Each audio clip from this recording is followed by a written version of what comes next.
Goeiemôre vriend. Ek begroet jou op hierdie Vrydagoggend met 'n koel wind wat waai.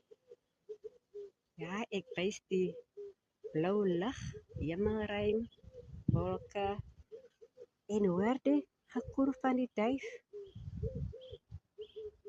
Nou net so 'n rukkie gelede het 'n vliegtyg hier verbygegaan, maar ai, ek was te laat om vir julle te wys. Ja, dit is naweek. Ek weet, die week kan soms woelig word, kan soms besig wees. Ja, en ons het nie altyd tyd vir die dinge wat ons graag wil doen nie, maar maak gebruik van elke tyd wat jy wel kan doen.